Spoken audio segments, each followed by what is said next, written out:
Welcome to the Floor Academy podcast. I'm your host, Kyle Hedin, owner of Illustrious Hardwoods in Mesa, Arizona. With me this week is Kyle Hobby with, now I forgot. What's your business name, dude? I feel absolutely horrible. Yes, Southern Hobbies. Southern Hobbies. There it is. I knew it ended with hobbies. Oh my goodness. Off to a great start here. Essentially, Kyle and I started talking online. He posted in a group. He was like, hey, I'm trying to charge for estimates and people are rejecting it. And I started, hey, why don't you try this? Why don't you do that? And it went back and forth. And there was, there's that standard thing that happens where he thought I was trying to be a complete asshole, and like what was being typed was being read in a way that it wasn't necessarily being conveyed, and then it was like, oh, you're a fucking keyboard warrior, and I was like, whoa, like no. And I just kind of like I left it alone, and he messaged me like 2 days later, and he's like, hey man, like let's talk. And I was like, okay. And so we started chatting over like and it went great. And he was like, I asked him again, I was like, hey, you want to be on the show? And he was like, okay. And here we are. So I think that happens a lot online, to where people are trying to have a decent discussion. And this is where like the conveyance of just reading text messages really sucks, because you can't see facial expressions, you can't hear tone, see emotion, feel it. And a lot of fights probably happen online where like two people are usually agreeing, or they would agree, and they don't. So here we are. Kyle's moved to a new area. He's been in business for over 14 years. He's moved a couple of times, but he's trying to establish himself now in Plantation, Florida, yet again. And I know when I went to establish Illustrious Hardwoods, I felt it would take me 3 to 5 years to really build something in my market. And a lot of that came from my thought of,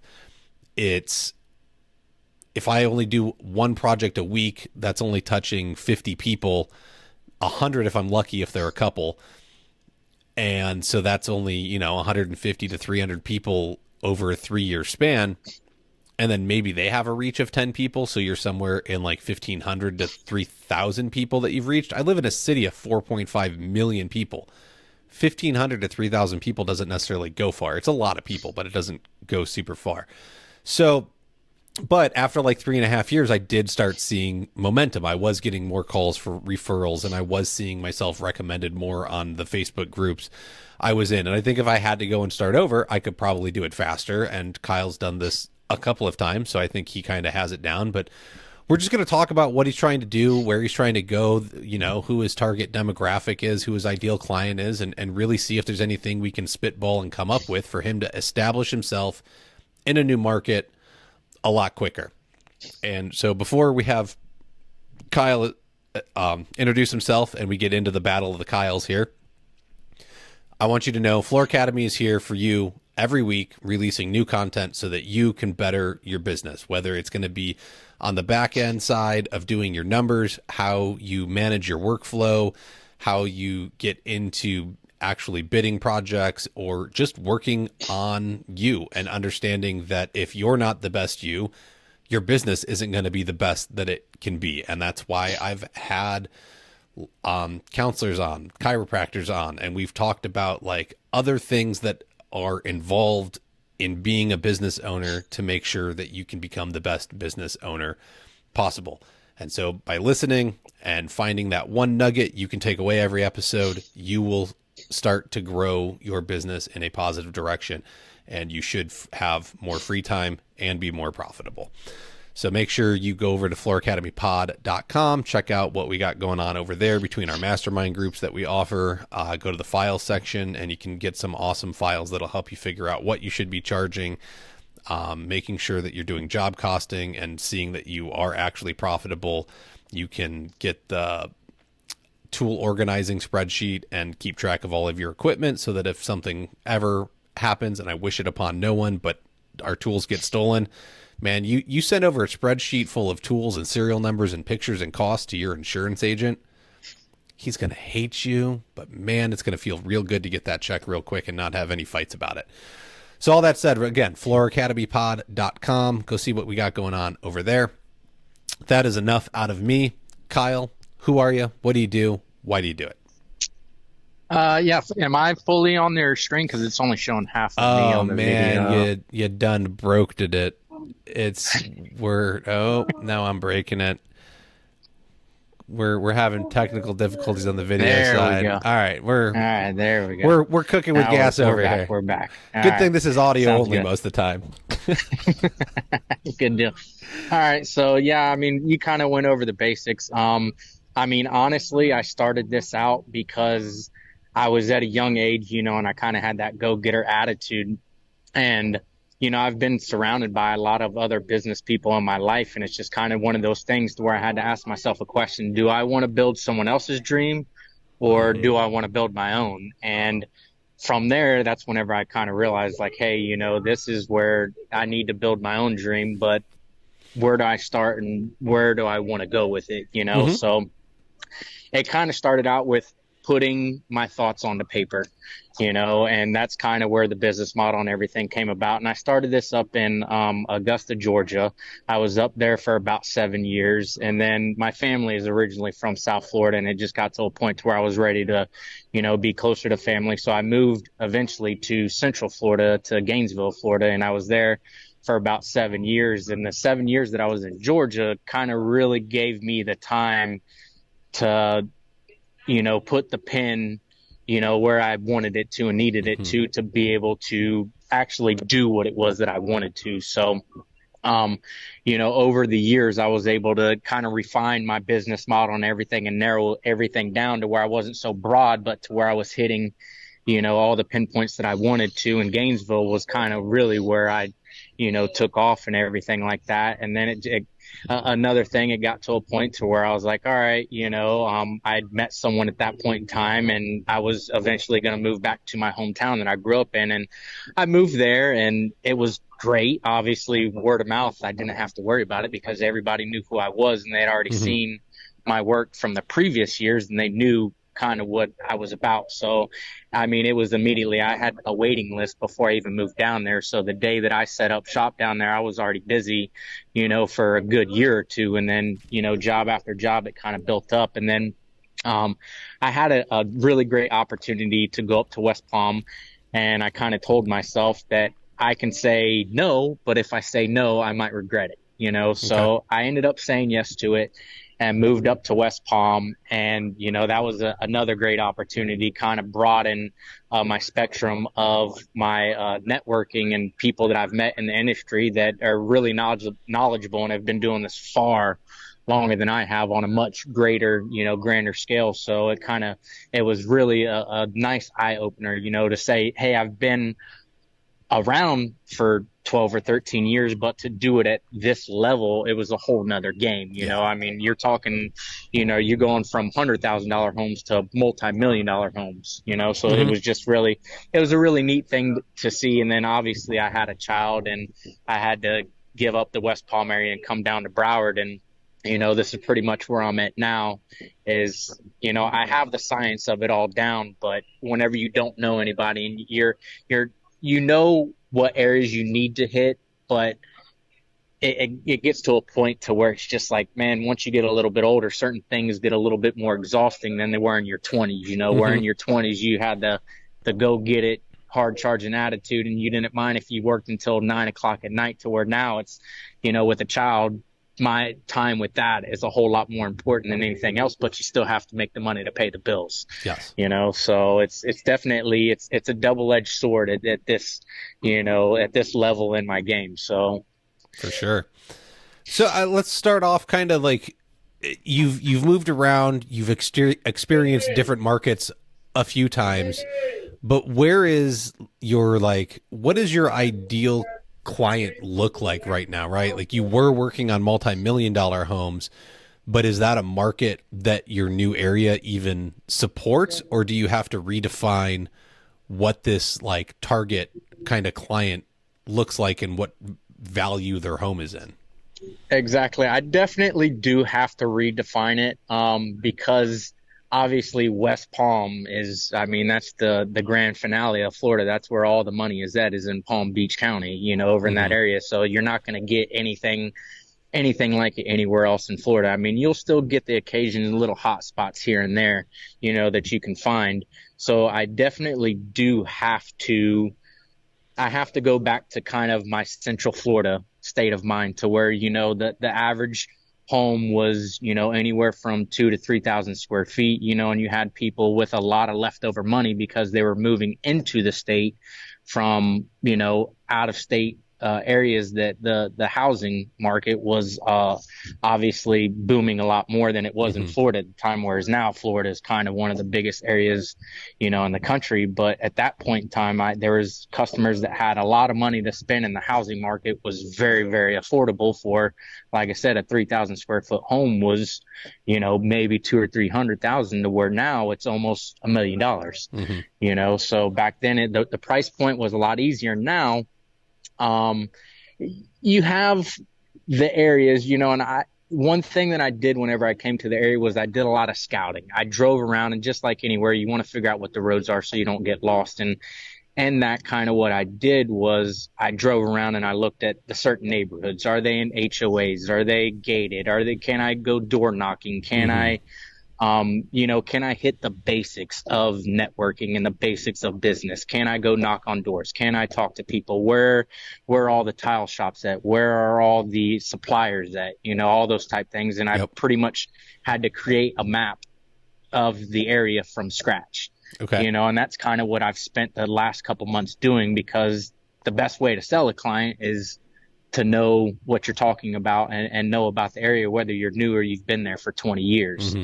So that's kind of one of the things that, my experiences from moving in different areas, that I've kind of brought every bit of it together, and they've kind of taken those skill sets from different areas, and incorporated, and hopefully I can incorporate it into this one specific area. So, what have you found? I mean, obviously, it sounds like there's probably a couple of tile shops and supply houses around, but then like neighborhood wise, have you is there like this area is the trailer parks and this is like the $600,000-700,000 homes, and then this is Oh, a gated yes. community and I want to be in here, but I don't know how yet. Like, have you? For me, like the way I've looked at it is pre-pandemic, my ideal client had a like 350,000 to like $700,000 house, and now it's probably like a 500,000 to $1 million house. It's a married couple. The husband started as like low level employee with some company. He's worked himself upwards into management. The wife is probably college educated as well, but stays at home with the kids. Maybe they have some pets. Kids are probably in school still. Couple of basic cars in the driveway, not nothing fancy or flashy. They used to do a lot of work themselves, and now they got burned by a couple of contractors, and now they've learned that it's worth it to just pay money, and they don't care about the cost. They just want the quality. They want the communication. They want the quality, right? And so they're probably like 80,000 to $200,000 a year in income, and then all of those other things. And I can tell when I'm talking to people on the phone, like, do they check these boxes for me through the conversation that I'm having with them to know that it's even worth my while to go out and continue this? So I'm wondering, like, have you figured out kind of it? Have you figured out that much of it to a science? And then do you know where those neighborhoods are at right now? Or is that still something you're Yes. working on putting together? Yes, that's actually, I mean, that's kind of one of the things over the years, that I've kind of tried to narrow down, is exactly who is my client base. Mm-hmm. And I mean, because I do a lot of my numbers myself throughout the year to kind of figure out where my target client actually is and where they live. And, it's kind of just like, you're going through Google and you're putting a pinpoint of where you are. I do the same thing with my jobs. Where's the consolidation of the clients, and what's their background? So it's Mm-hmm. definitely, I've exactly pretty, I mean, almost identical to what you just said. Okay. Obviously with the median house price advancing, whereas it used to be, a $200 to $400,000 house, to where now it's still the average, of 500 to maybe 1.2 million is about where I'm looking at. And somebody who's, in the past, a lot of my clients were more so retired and not necessarily the younger group or anything like Mm-hmm. that. But now that I'm getting older, obviously I'm getting up in that age bracket as well too. So it's still honestly about the same. Obviously the working middle class, you get the occasional here and there's, the people with really good money that are good business owners, and they hear about you and your reputation. And that's kind of what they want, is they want someone else who treats their business the same way that Mm-hmm. your client does. So I've had the occasional business owners here and there, but for the most part, it's the working middle class that I Yeah. found out to be my target clients, because starting over, obviously, the bigger the job, the bigger the crew that you have to have. And with starting out, I can't just jump right into it and say, hey, I'm going to take on this job that's going to take me 3 or 4 months. And honestly, I need 4 or 5 guys here, but I don't know how these 4 or 5 guys are going to produce, Yes. so it's going to be a lot of hiring and firing on a big job. And that's a quick way to make and break yourself, is you can maybe pull it off. But if you don't, I mean, that could essentially Mm-hmm. be your reputation in that area, and good luck getting it again. So Yeah. I'm one of those type of guys to where it's like, I'm not necessarily trying to start out small all over again, but I'm not trying to hit a home run. I'm trying to Mm-hmm. figure out the playing field. And it has been a little bit tough, because in Florida, statistically, I mean, the salary and the home prices, it just hasn't ever really matched, so getting that average target client of what I know in the past I've gotten, and getting it now, it's a little bit more difficult, Mm-hmm. because gas is going up, groceries, everything has gone up, so they don't have as much, pocket change to spend Yeah. on the bathroom remodel, because I get a lot of them that, hey, my bathroom's failing, but I can't afford to do it. Yep. I can't afford to do it a second time. So that's kind of the issue that I'm running into as well, that I've figured out where the pockets are of these houses, that I would like to work on and be willing to get those clients, but whenever I do speak to them, it's all, it all comes down to whether or not they have the money to spend on exactly what their wish list is. Mm-hmm.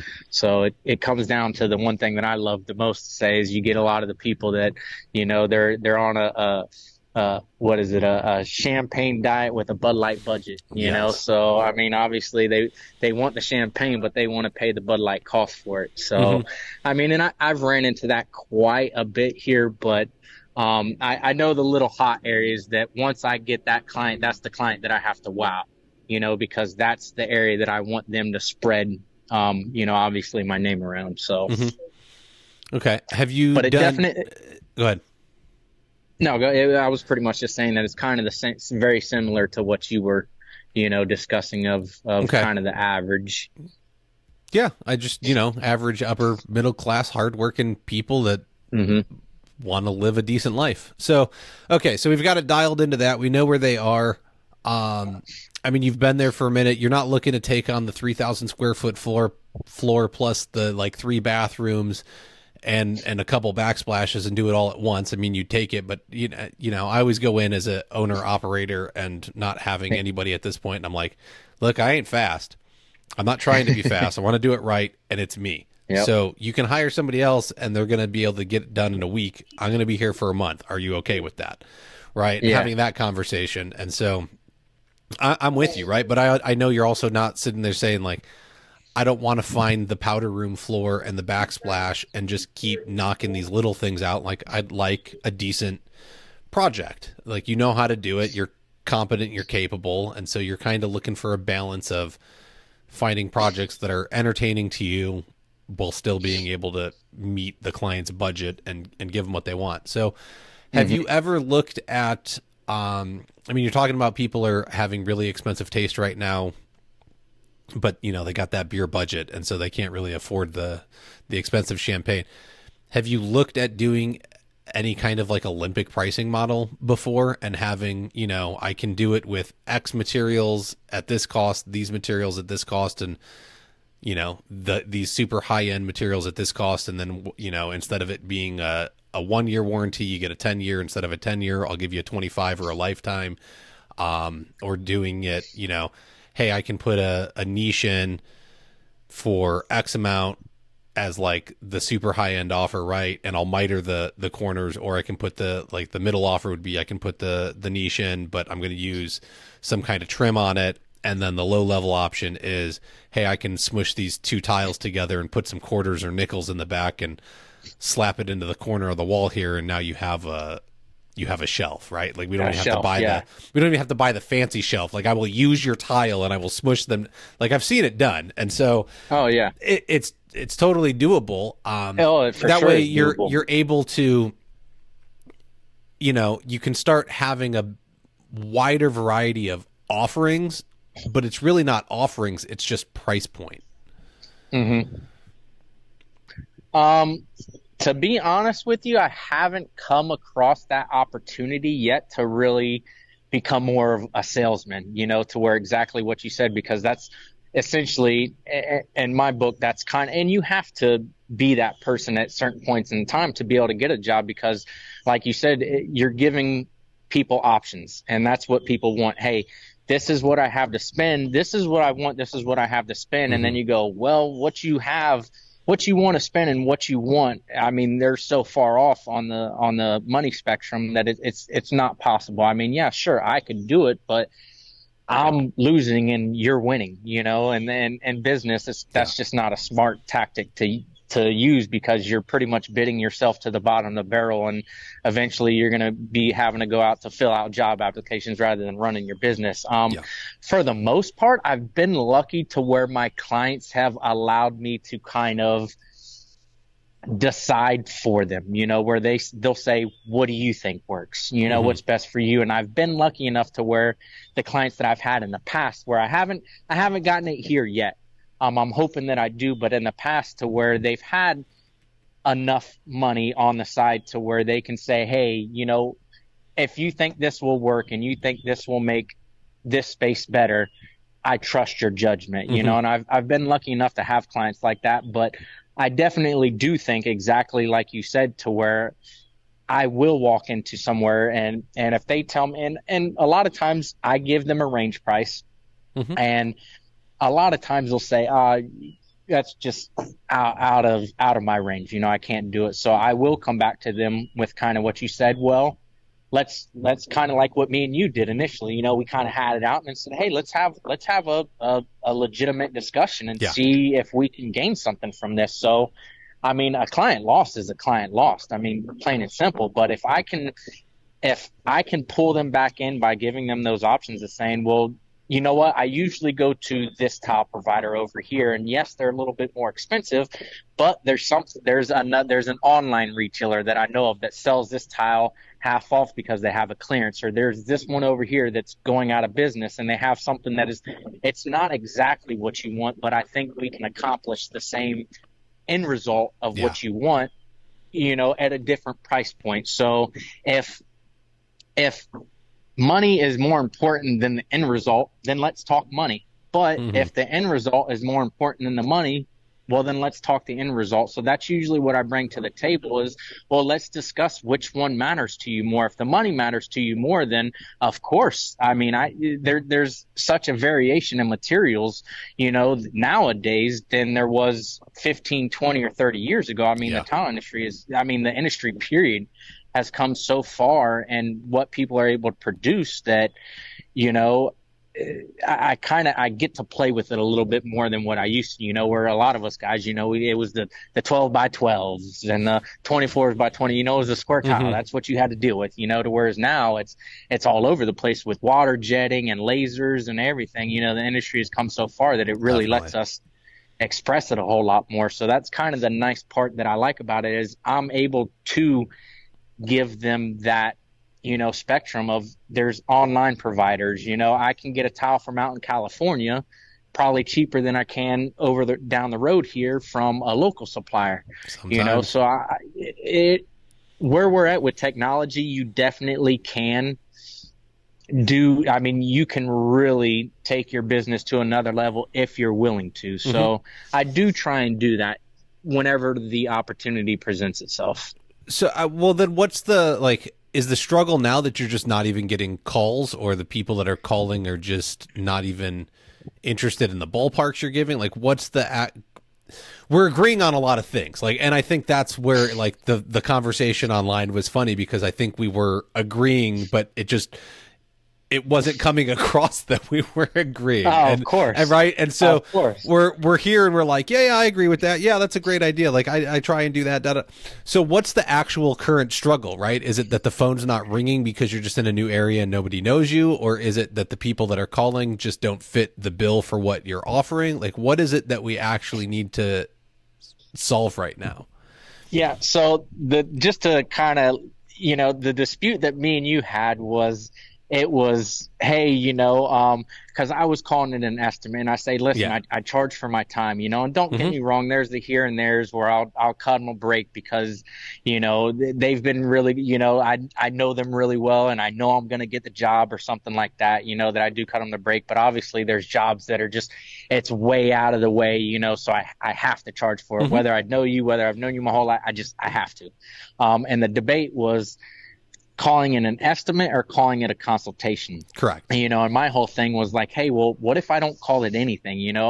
I know online I'd kind of said, hey, I'm charging for my estimates, which of course I do. A lot of people do a broad base estimate, whereas mine they're very detailed, and I like to go into it and give people design options and everything, which I charge for all of that as well. And I was kind of saying like, hey, you're telling me that I'm doing all these things wrong, or maybe I should do this, but I am doing exactly what you're telling me to do, only we're changing the name of it from estimate to consultation. Yeah. And believe it or not, you're not wrong on that at all, because sales period is based on a psychological factor. Can you figure out your client? Can you figure out what they like and what they don't like? And are you able to fill in those gaps for them? Because essentially that's what they want. Some people have no clue what they want. They just go, this is my budget. You figure it out. You run off and you do it. So that was kind of our debate originally. The issue here now is it was a while of me having to figure out, because I'm a very analytical guy. There was a lot of, I don't want to do the Google, for the simple fact that I know that I can, and I could get the phone ringing off the hook. But just as I stated earlier, I need to have I've slowly built up subs that I can rely on, that I can hire somebody and oversee it. And I don't make as much money on those, but those are the people that I have built up if the opportunity comes along. So I haven't done the Google thing, just because, the nature of me statistically is kind of, I like to know people. I like Google. It can send me a lot of tire kickers, a lot of people who they want something, and it's just, I don't have time to answer the phone 20 times a day to run out and give estimates or consultations to people that want it free, to where, yeah, sure, if I can make even $100 off of each visit, by the time I've got wear and tear on my vehicle and gas and everything, did I actually make money? If I walk away with $200 or $300 for the day, yeah, sure, that sounds good because I made money. But in essence, if I can pinpoint my market and get someone that says, hey, listen, I'm willing for you to come out here, give me a design, give me a consultation, and we've seen your work, we'd like to hire you. So kind of what I did is I looked at a lot of the Facebook groups, but previously the way that I used to do it, and it's so funny because people talk about it so poorly now, but I'm sure everyone has heard of Craigslist. Obviously back in the days, whenever I first started, Craigslist was my niche. I could get people to hire me every time I put an ad out. And the reason why was because I took something where so many people didn't know how to use it properly, and I found out how to use it properly, which was keywords, pictures, and actual, even though Craigslist was deemed kind of the hack, the hackers of the thing, but that was what made it so easy for me to use it, because I was like, there's so many people out here that are hacking it up, and then there's so many people that are like, oh, hey, go on Craigslist. If I can get those clients, and it worked out really well because I was able to get a lot of real estate people, and those people it was one after another. Okay. Once I did one for one job, then I didn't have to use it anymore, but I was able to find out the keywords and everything. But now you've got, you've got, what is it? You've got Angie's List. You've got, there's just so many platforms out there that you can advertise on In my opinion, it's saturated. So I went to the basics of, finding all the local Facebook groups, and there was a lot of business pages, but I'm scrolling through the page and I'm looking at every single person. It's a business. If everybody in the business group are solely business owners Mm-hmm. and nobody is hitting on these posts of saying, hey, I like your post. I would like for you to come out and give me an estimate, or hey, we've used this guy. What's the point of being in that group? So I Yep. started joining all these groups, and there's nothing in them. Nobody's getting any business from them.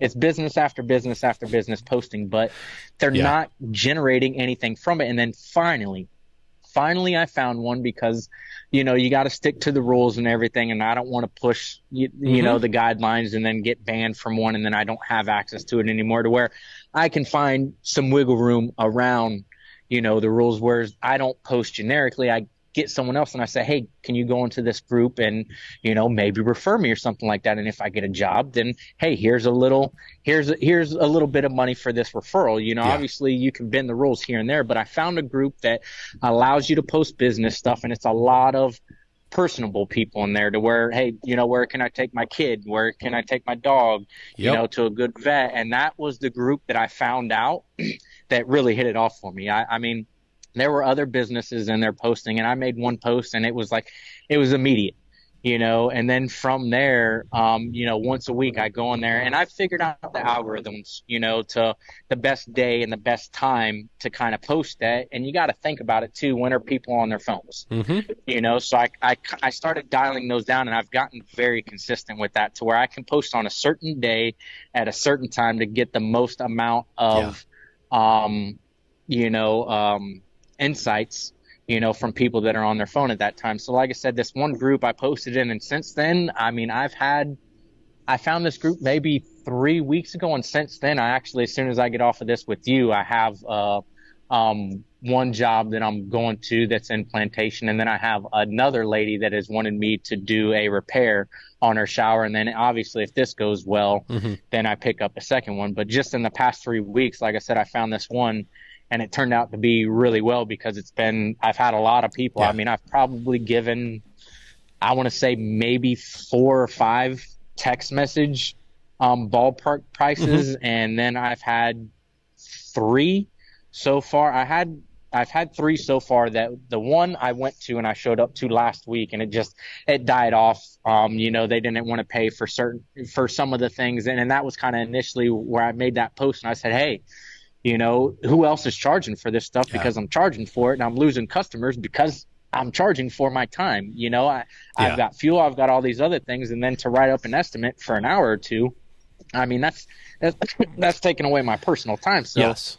I agree. you know, and that was kind of where our thing started off, and that's kind of why I was frustrated, because I'm like, man, it went well, the meeting went well, they had done their research into me and everything like that, and then it totally just fizzled out, because I said, hey, I charge for A, B, C, D, and they're like, have a good one, and I Yep. was like, well, I mean, at that point in time, it is what it is, But then I want to say 3 or 4 days later, I went through the same process, and this guy says, "All right, come on Mm-hmm. out. I'm willing to have you come out, and we're going to do these things." And this is kind of the one job that, like I said, I mean, I use things like I use Zillow. I use Google. I kind of look at the price target range of these houses that I'm going to look at, and I go, well, if they're recently sold, that means that a realtor put up pictures.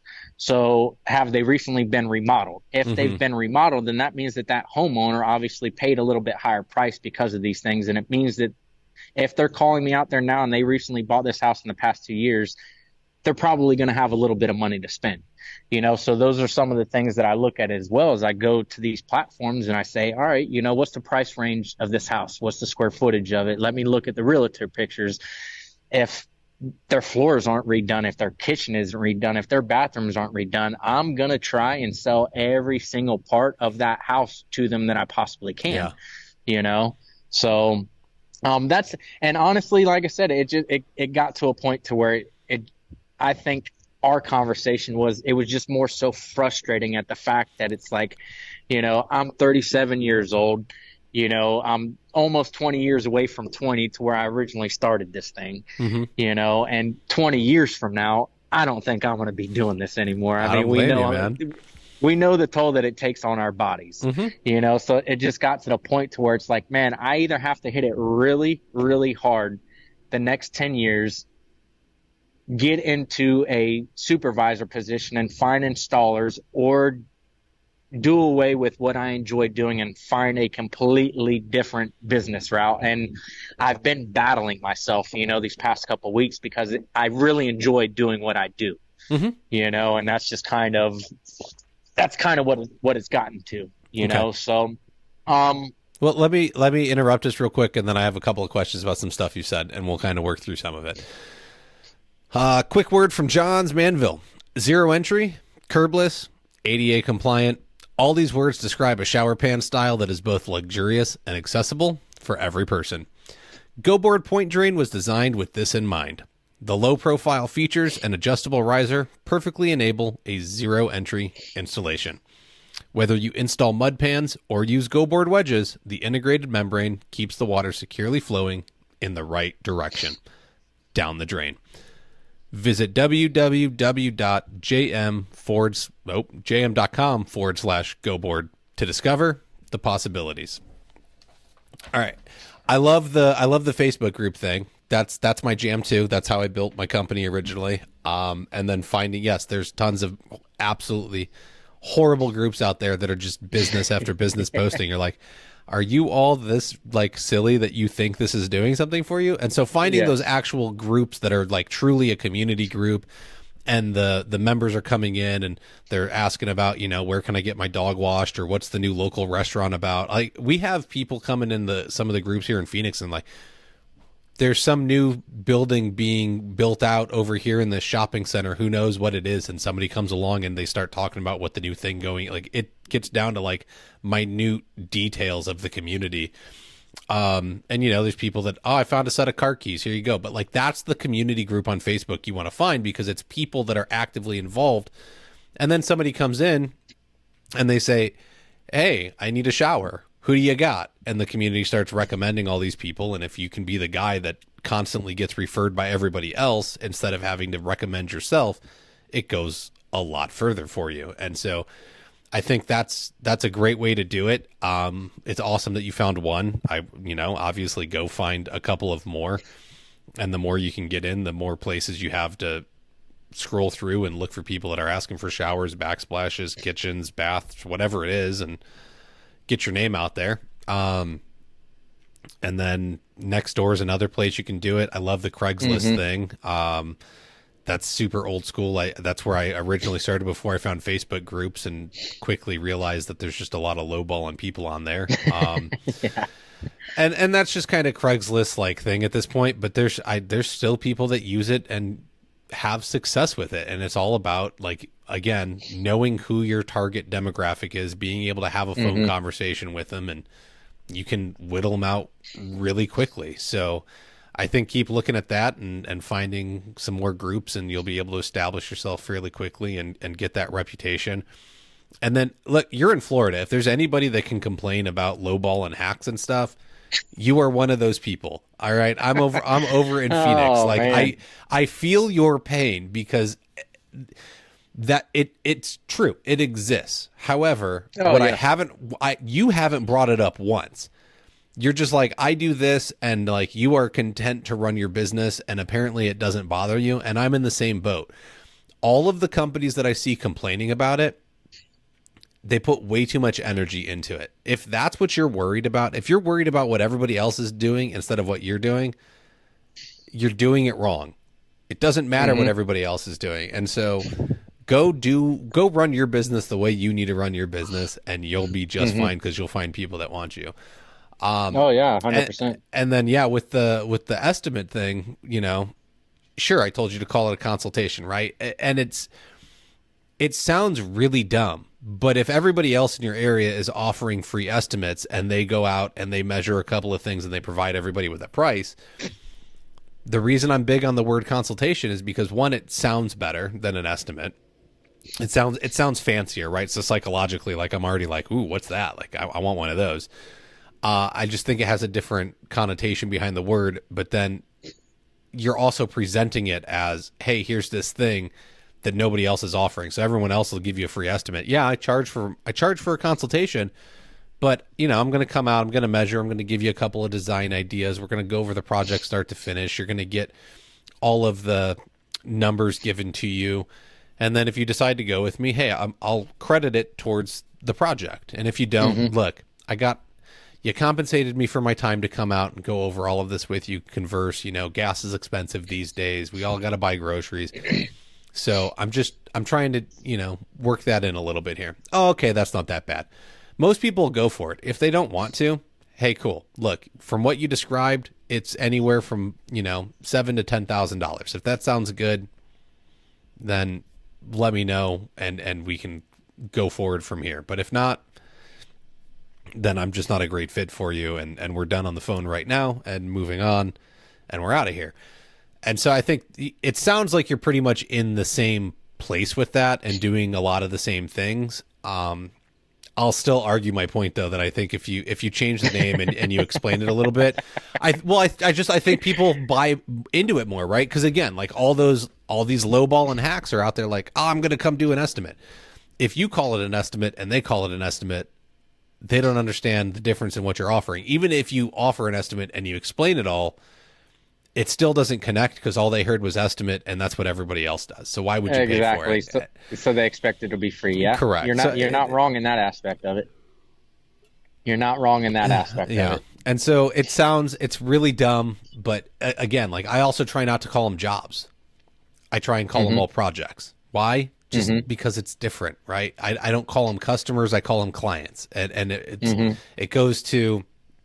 Customer is very transactional. Like I expect to be able to go to one of the major banks that's like nationwide and be a customer. I am nothing but an account number to them. I expect to go over to Walmart and be completely ignored, have no one service me, wait 10 minutes to have somebody show up to the sporting goods section so I can get my fishing license, and just they don't even know what they're doing and I have to walk them through how to fill out the paperwork. That is totally transactional and I am a customer. When you use the word client, though, traditionally it's used more with like lawyers, and it means bringing somebody under your protection. Well, you're out building a shower and you want to be able to put a really long warranty on it, and they don't want a shower that leaks. I would say that you're bringing somebody under your protection because you're going to give them your guidance, expertise, and professionalism.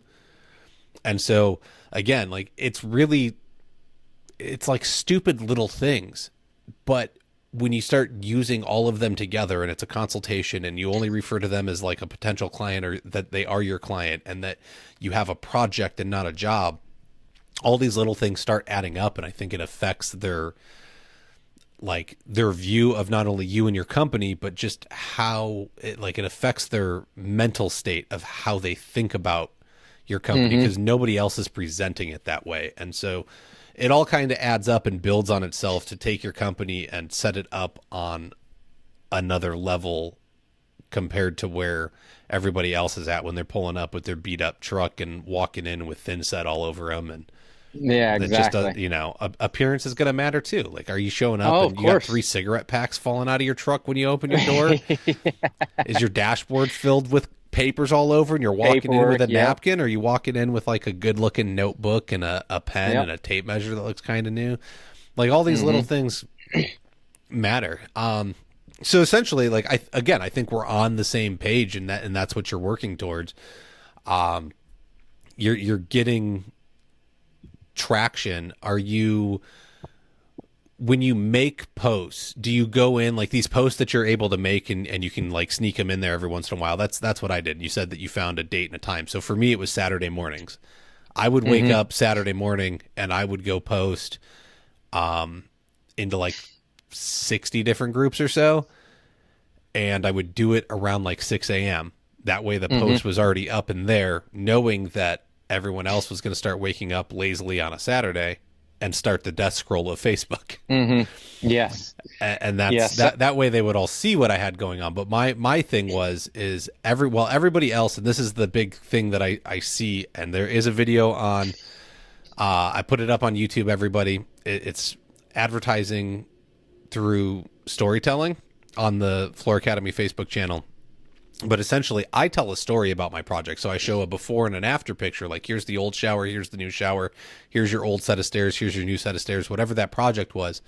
But then I tell the story of it. Why'd the client reach out to me? Well, the dog was pissing all over the carpet, and they were super disappointed in, that their house stunk. They were embarrassed. They couldn't have friends over anymore, and it just wasn't what Mrs. Smith wanted. She reached out to us. We were able to go in, rip all that stuff out, get her set up with a floor that the dog can pee on, and she can come through, wipe it all up, no problem.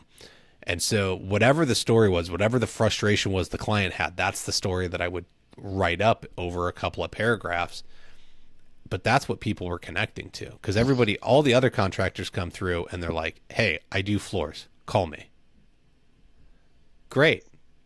Cool. You do floors. I don't care. Oh, 20% off right now. I don't care. But when you are able to tell the story, Mrs. Jones is reading about Mrs. Smith, and she is like, I have a Chihuahua that pisses all over my carpet. Mm-hmm. Like, I feel that. Relate. That's me. Yeah. And Yeah, so they start they can relating relate. to it, right? And now they're like, I need this guy. He can solve my problem. And that's where a lot of the people fail with this stuff. So how are you presenting your offers when you do this? Honestly, I've come to the conclusion that sometimes less is more. And you think about everything like TikTok and all these stories, they've narrowed it down to a couple seconds, hey, these little 30 to a minute clips. So Yeah. I've kind of looked at it as not what is everybody else doing, but I kind of looked at it as, what am I doing? What am I doing whenever I go on my phone? How long am I spending looking at something? What am I most likely to visually look at? And what does everybody do? Something that has clarity and looks pretty, and it doesn't have, if it says, hey, click to read more, and it's this long drawn out thing, you go, oh man, I've got to read a whole book. I didn't want to read a whole book, for this thing. So I kind of got to the point to where I use as much of the canvas as I possibly can. I noticed that whenever a lot of businesses post more than 4 or 5 pictures, it has 6+ down in your little photography thing to where you have to physically click on the picture and then go through them. And what do you want to do? You click on them and bam, bam, bam, you scroll through them really quick, and that's that.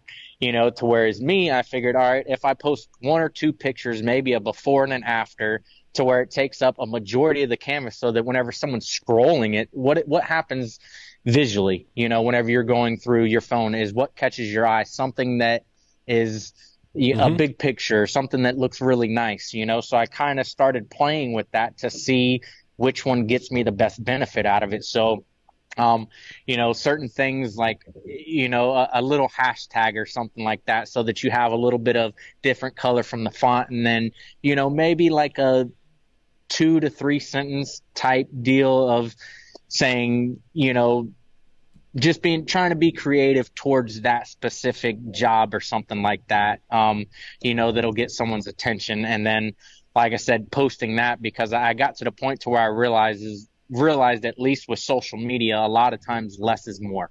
So like I said, I've gotten to the point to where I post 1 picture because it takes up majority of the canvas. And as you're scrolling through, it takes up majority of the feed. So people are more likely to see it in that sense. And then, like I said, keeping the description of it nice, short and sweet, because they don't care.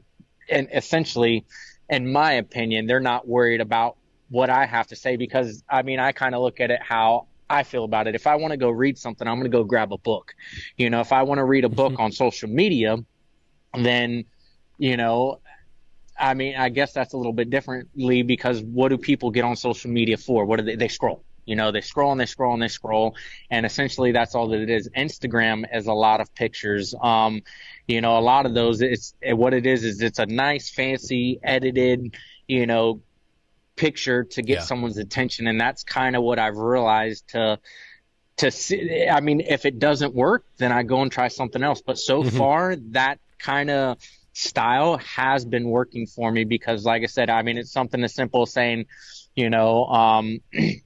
this customer couldn't stand the last bathroom that they have. Now they're going to enjoy it forever. Hashtag happy feet, hashtag quality made in a picture of their shower floor. Simple as that. But then people go, oh, I love that floor. Where did you get it from? And at least it starts the engagement to where, they want to know more, because the less information that I give them, they go, oh, where's this at? Where can I get this? What's the name of the tile? Well, now I've got engagement.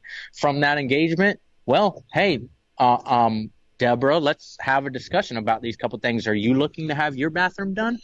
And that's kind of where I Yeah. try to get the engagement for them, to see if I can get a project out of them, or if not, do you have a family member, or someone else, a neighbor or Hmm. anything, that would like to have something done. So that's kind of the route that I've been going, is short, sweet, simple, to the Okay. point, put up a nice, pretty picture, and then, you know, Yeah. Well, see what fish it catches. you're taking what I'm doing, right, and like it's very similar. You're just shortening it. But the key is that you're Yes. getting the engagement, and that's what matters. If you're not getting any Yes. engagement on these posts when you put them in there, then the algorithm is saying this content isn't any good, and it's not going to Exactly. show it to more people. The goal is get people interacting with it, get them commenting on it. And so I like the approach. It sounds like it's working for you. Keep going with it. Hmm. But, you're Yeah. not just presenting an offer, or you're not just saying, hey, you need a shower, call me, right? There's still something to it to say, Yes. hey, this is what made this different. This is what improved in this life. So,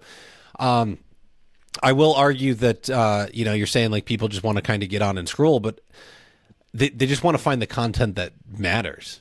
I think is what Yes. it is, right? So there's an episode I did where I had my friend Shannon Vogel on, and she explains it, right? Like most of our ideal clients are women. It's the women that are making the purchasing decisions, and so she's talking about she gets done with work for the day, she's sitting on the couch, she gets her iPad, she's scrolling. She doesn't want to be inundated with ads from contractors like us where it's just nonsense. And again, like I said, hey, 20% off flooring, buy now. Yes. She doesn't care. She cares about being able to find her girlfriend's kid that's dressed up in a costume because we're near Halloween, and you know, it's cute, right? Okay, now, they're so cute, da da da, whatever. Yeah. But now all of a sudden you get stopped and you see, hey, this carpet got peed on, or this shower got this thing, or, whatever it is. And all of a sudden you're like, oh, I relate to that. Like, I'm Yeah. willing to read more content when it's something that catches my eye and interests Oh, of me. course. And so, but your approach is working. And so I don't think you necessarily have to change it. What I would say is maybe have the short post, and you can always tag your Facebook page, but on your Facebook page, go put the longer form content that they can Hmm. find and learn more Yeah. over there.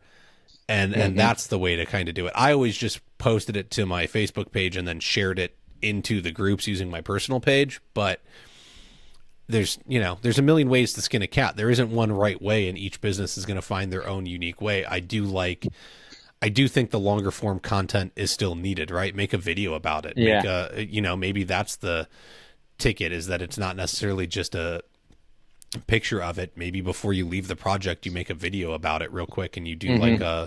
a reel about it through your page. You have the longer form content thing, and then you go and you post about it in the group in a short form way as well. But all of these things start playing together and hopefully generating you more leads, which is definitely what you're after right now. Is you, Yes. how do we get as many people as possible to see my content so that the phone rings more? Exactly.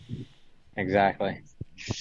Yeah. And you're definitely not wrong with that. It's kind of like what I told you, is for some reason, people like they like disaster, they like destruction for some odd reason, Hmm. so like you saying, hey, listen, this carpet got peed on, and showing, the disaster, that people are like, oh my goodness, I either had that happen to me, or I have a dog and I don't want that to happen Hmm. to me, so there, a lot of people are likely to engage just on that aspect of it alone.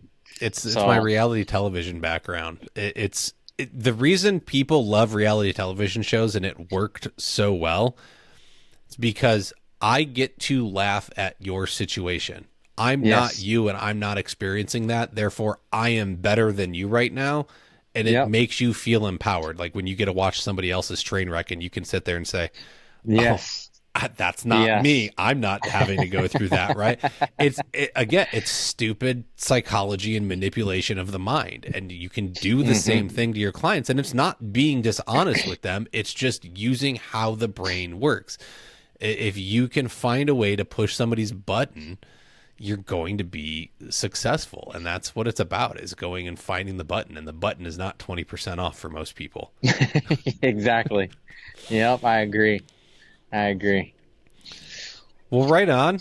I mean, what else do we got going on down there? Like, I think you're doing it right. It's not quick, but you can find ways to do it quicker. And I think the way the market is now, like I said, if you add in maybe some reels and you put a little bit longer form content on the page, and you find a way to start getting that built up and getting people to get over to your page, people follow weird stuff, man. You'd be Oh yeah. surprised how many homeowners like really get into like. I had people that, they would follow me for like 2 years, and then they would reach out and be like, "You're the only guy we're calling, but it's because we've watched you for like the past 2 years." Yeah.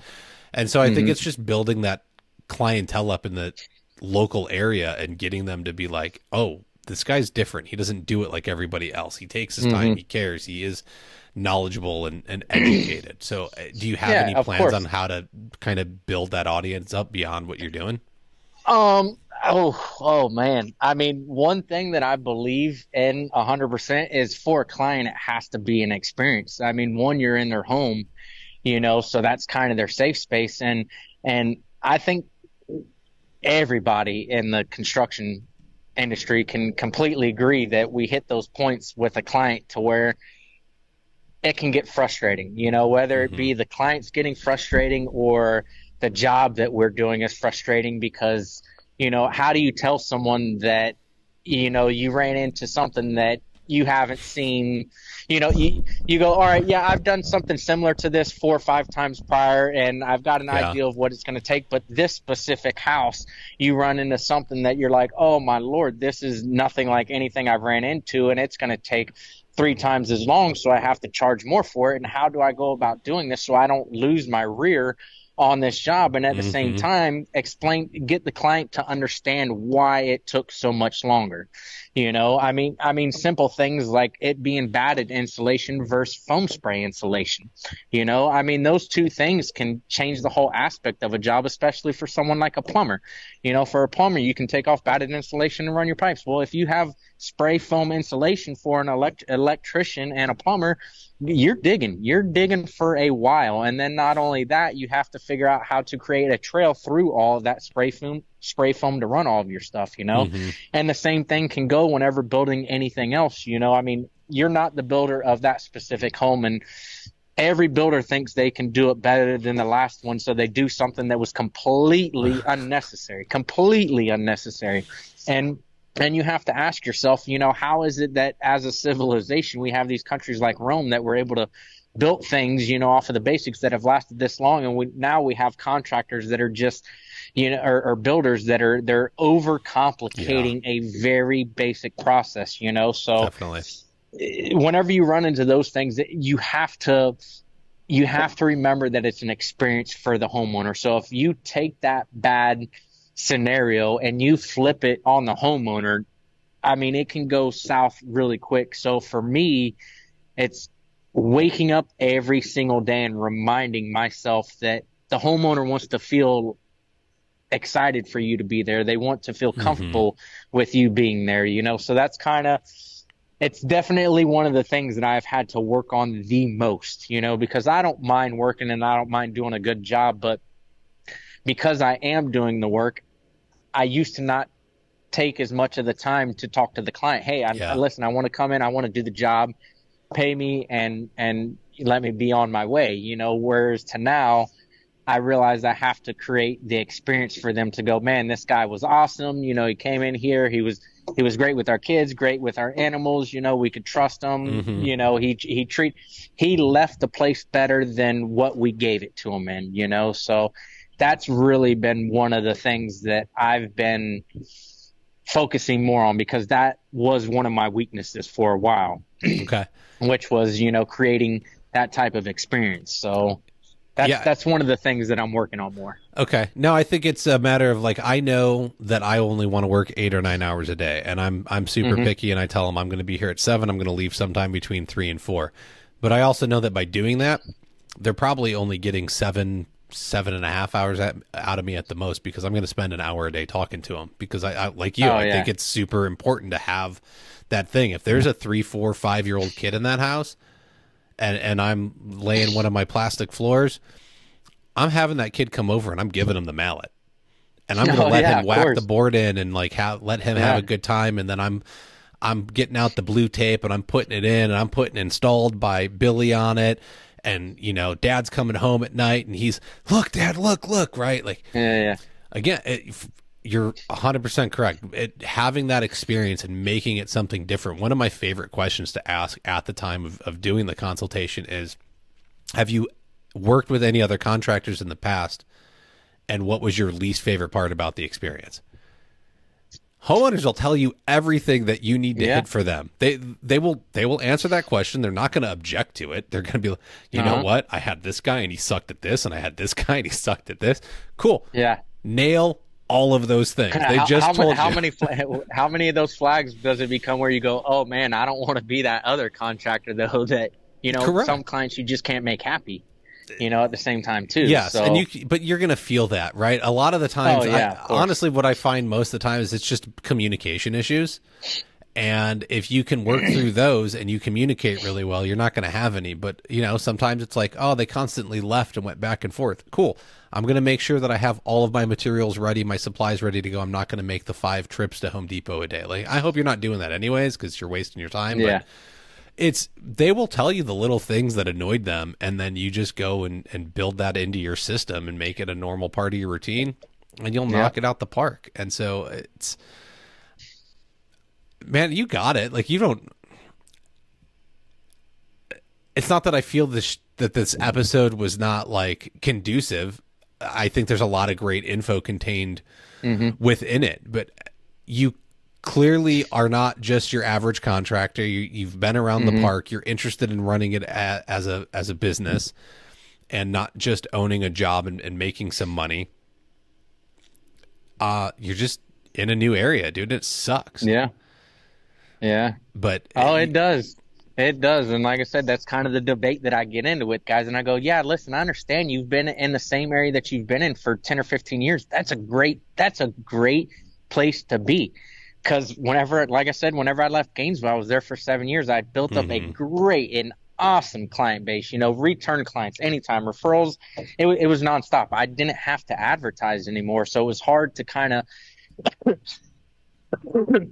leave that behind. But at the same time, I'm thankful for it because it gave me other opportunities that I never would have received, But it is, and I feel like everything that I've gone through, through the business has kind of brought me to where, all right, well, Kyle, this is my opportunity now to show myself whether or not this is really what I want to do, or if this is the fork in the road to where I figure out a different path, because like I said, it's one of those things to where there's other things that matter to you more, like I said, with having a kid, to me, my time spending with him matters to me more than any dollar amount. I could literally sit around for the next 5 years and my bills would still be paid, but spending time with him is far more, meaningful to me than any job, but at the same time too, it's like, I miss it. I miss doing the work and everything like that. So it's like, now's my time to kind of take everything and go back to those days to have that passion that I did whenever I was first starting my business originally at 23 years old, being a young guy, and I'm trying to find that passion again of where's that road. And if I don't have it, then it's time for me to find something else, So, and that's kind of the road that I'm at. I think you do, though, because you wouldn't be here having this conversation if you didn't. Of course. And so of course. It's a matter of finding the right people to chat with. And so I'm wondering, you went around, you drove around and whatnot. Have you found like any of like the new construction areas, or you find some areas where like the remodels are going on? Have you gone and like, just walked up to GCs on projects and been like, hey, I'm new to the area. This is who I am and what I do. I stay away from them, and I'll tell you exactly why. I don't blame you. I don't like working with GCs either, dude. Don't get me wrong. I've met some that are really good, and they want to pay you what you're worth. But I've had some. You think about it. Like I said, Florida, and this was kind of the other thing that people don't like me saying is the the nationality specifics that live in the area, that people are willing to work for $100 or $150 a day, Correct. and to them, Yeah. don't get me wrong, I've been to a lot of these other countries, and to them, that is the world. That's a crap ton of money to them, but the way that they live in their cultures and the way that we do it's a little bit differently, to where Yes. they will live a few people to a household to where everyone can contribute, to where other societies, it's a husband and wife and their kids. So if you're the breadwinner of that household, the amount of money it's not what you are willing to make, it's what you have to make. It's plain and simple. You have to make this certain amount of money to have this lifestyle. And the builders around here, I mean, they want bottom dollar. And I've spoken to some of them and dealt with some of them, and it's just, if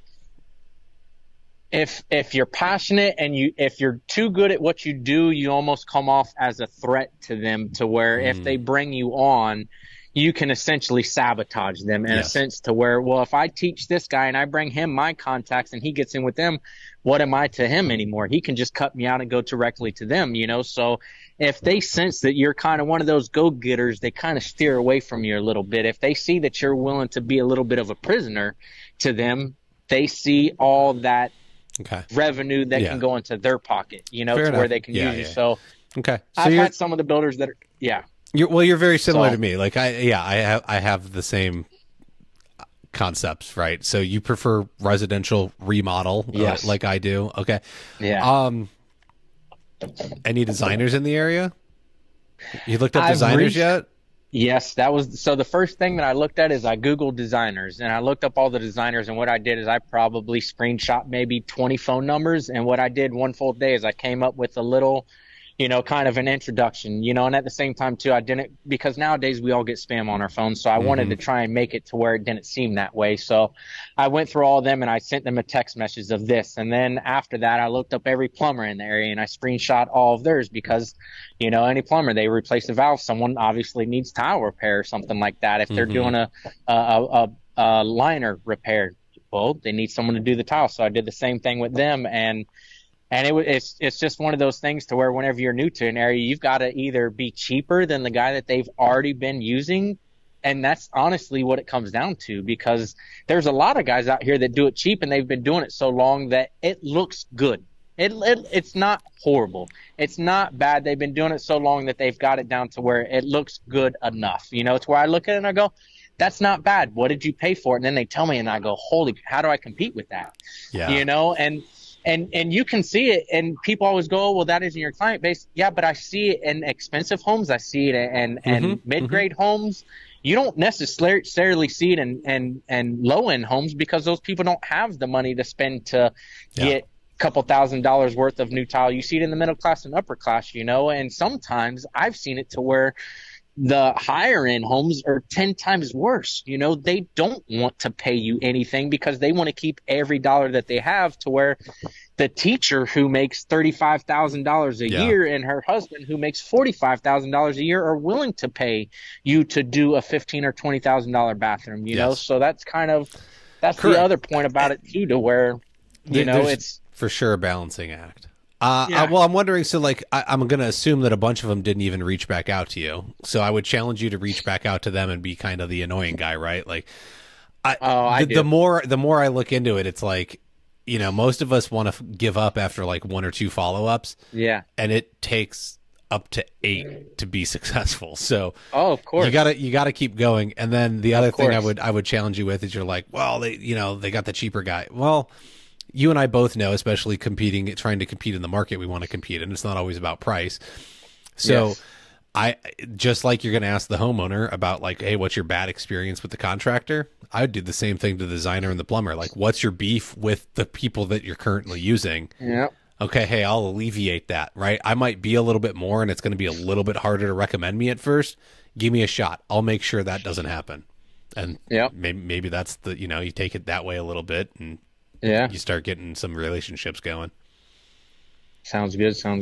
Yeah, no, I'm definitely, I don't mind reaching out to them. And I do exactly. I don't bug them too much. I'll usually do about every 2-3 weeks, or maybe once once a month, and reach out, Mm-hmm. because you never know. One guy stops coming to a job and you just might hit them up and they go, "Hey, you want to know it? Believe it or not, I just had someone that, messed this up. Can you come out and do it?" And obviously you're going to have to bite the bullet and, maybe give them, because that's what contractors are. It's all about volume pricing, and if you can kind of meet something to where, "Hey, listen, I make money and you make money. Mm-hmm. Let's make a deal off of that. Tell me what your price point is and I'll tell you whether or not I can do it at that price point."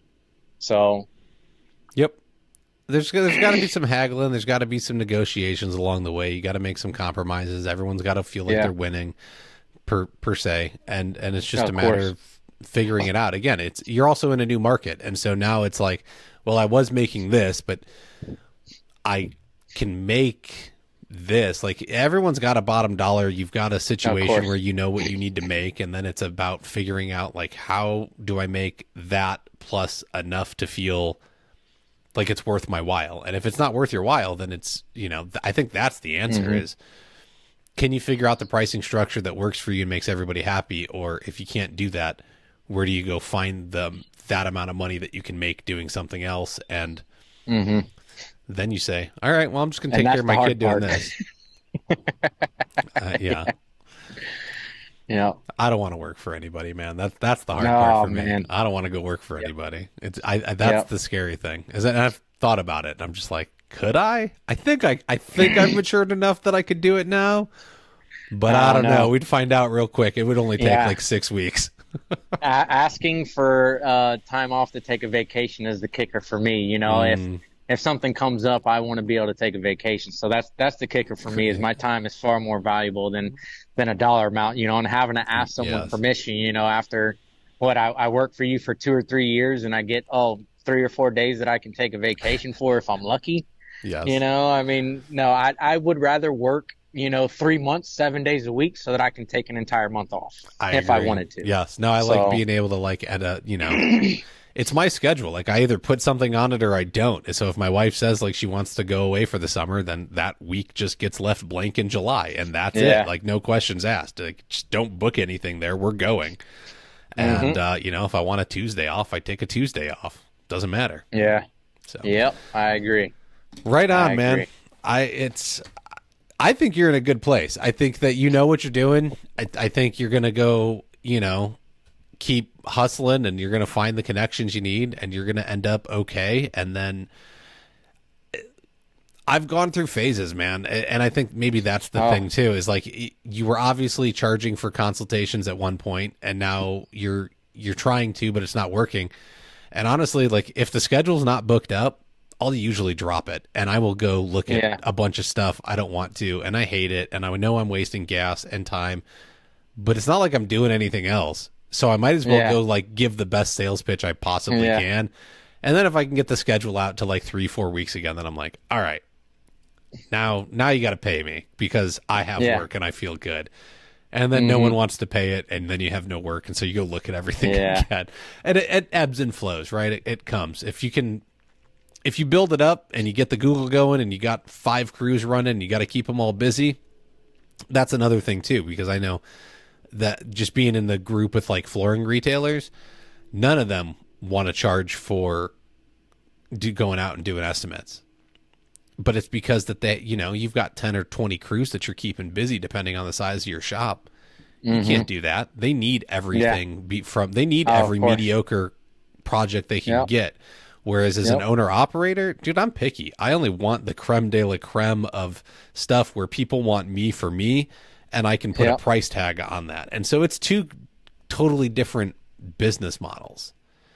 I And agree. you got to keep that in mind as you grow and do it. And I think you know that and you're frustrated because you want it and you want to be respected and you don't feel respected, but at the same time it's like I'm the new guy on the block. I got to get my ass kicked a couple of times. Yeah, and that's the hard part about it. Uh-huh. Getting your ass kicked again. I get it. Yeah. I get it. All right, let's close this bad boy out. Kyle, I thank you for your time. A couple of You as words. well. Thank you. We got a couple of words from our sponsors. So, International Surface Event says it's nearing show season again, and I want to remind you that Surfaces is returning to Las Vegas January 24th through the 26th of 2024. Mark your calendars now Floor Academy podcast listeners will have the opportunity to register for free using the promo code Kyle. You can't screw it up. It's both of our names, Kyle. All right. You just put in Kyle, you get that free exhibition pass. Whether you're an installer, retailer, distributor, or serve in another capacity within our industry, attending TICE is a solid resource to expand your knowledge and networking base. You can also learn about the newest industry-leading products and hold on. Oh my goodness. You can learn about the newest industry-leading products coming to market. Stay up to date with the International Surfaces event page on Facebook or visit intlsurfaceevent.com. You'd almost think I got paid to do this, huh? I'm really good at it. Oh, you know the grind, the dust, the rain, the cold. We do too. We're IQ Power Tools, born from the sweat and grit of two masons who knew there had to be a better way. We're not just making tools, we're elevating the whole damn game. From our hands to yours, our story is your story. So let's cut the dust, not the ambition. Can't wait to meet you where it all happens, the job site. For more information on IQ Power Tools and their products, check out the link in the show notes. Go do that, folks. Go click on the links in the show notes. It helps me. It lets the sponsors know that you are actively engaged, listening, interested in what they have. So do that. Go leave a 5-star review through Apple Podcasts. That'll help me appear higher in the ranks. You can leave 5 stars over on Spotify as well. Subscribe to the YouTube channel. I need 1,000 subscribers over there. We're like 220-ish, so 680 to go. I know you guys are out there. There's like 1,000 people subscribed on Apple Podcasts, so I did it once. I just need to do it on a new platform. Help me out. If you'd like to help support the show because you really enjoy the content, go to patreon.com/Floor Academy. Even $5 a month goes a long way in helping the show to continue to get made so that you can continue to grow your business. Again, Kyle, thanks for joining me. I enjoyed our bickering back and forth online. I definitely enjoyed the conversation with you today, and I hope we continue it and do it again. So sounds good. I say we do a retake in about 1.5 years and we see where things are at. We can do that. I'd love to, man. Let's stay in touch for sure. So that's going to do it for us this week, folks. Make sure you tune in again next week.